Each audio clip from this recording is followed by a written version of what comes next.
आज का मैटर है नरेशन, और नरेशन का अर्थ होता है कथन। ठीक है, इसको हम लोग स्पीच के नाम से भी जानते हैं। इसका अर्थ वक्तव्य होता है।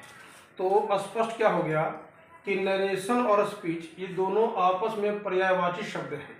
हम स्पीच को नरेशन कहें या नरेशन को स्पीच कहें, सेम मैटर। पहली बात।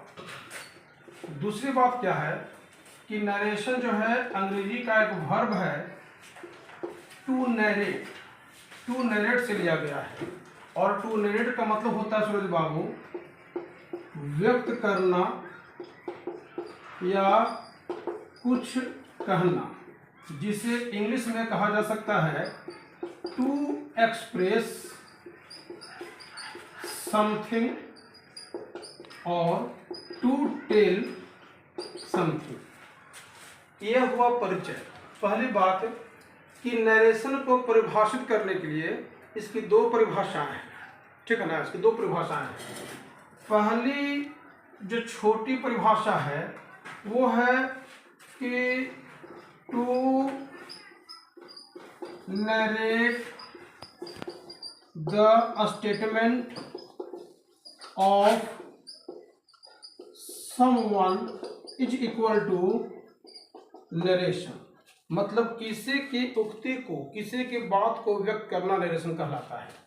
तो ये छोटी परिभाषा है, लेकिन बड़ी परिभाषा जो आपके लेवल की होनी चाहिए वो परिभाषा इस प्रकार है। सूरज बाबू थोड़ा सा ऊपर दिखाइएगा। जैसे ये लिखा मैंने,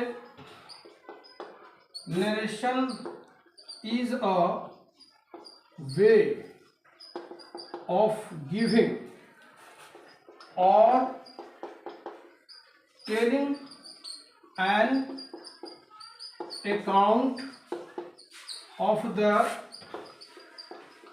speech of the speaker।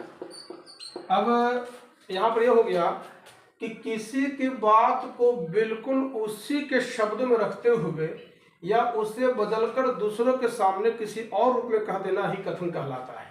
ठीक है, आज हम वीडियो यही लास्ट कर रहे हैं, लेकिन थोड़ा मैं इसको फिर रिवाइज कर रहा हूं। ये चैप्टर में पढ़ा दूंगा आपको डिटेल से, इट्स माय प्रॉमिस।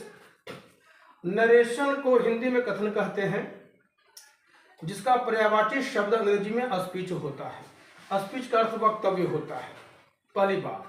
दूसरी बात, नरेशन टू नरेट नामक वर्ब से लिया गया है, यह वर्ब है।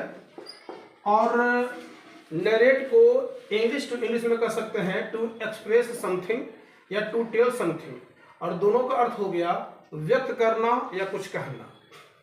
तीसरी बात कि जब इसकी परिभाषा की बात आएगी तो to narrate the statement of someone is equal to narration. किसी की बात को पेश करना, किसी की बात को कहना, है ना, कथन कहलाता है। यह परिभाषा छोटी मानी जाती है। आप जैसे बच्चों के लिए परिभाषा उचित नहीं है, ये छोटे छोटे बच्चों के लिए है, 6 to 7 बच्चों के लिए। लेकिन आप लोग सीनियर क्लास में हैं तो आपको याद करना चाहिए कि narration is a way of giving और telling an account of the speech of the speaker before others. मतलब क्या हो गया कि किसी की बात को बिल्कुल उसी के शब्दों में कहना या उसे बदलकर दूसरों के सामने किसी और रूप में कह देना ही कथन कहलाता है। मैं एग्जाम्पल के तौर पर कहूँगा कि राम कहता है मैं बीमार हूँ, तो मैं बीमार हूँ यह कथन राम का है।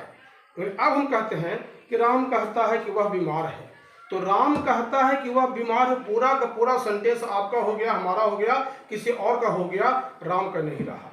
तो सीधी सी बात है कि वक्ता जब अपनी बात को अपने शब्दों में कहेगा तो वो कहलाएगा डायरेक्ट स्पीच, जो कि नरेशन का पहला कांड होता है।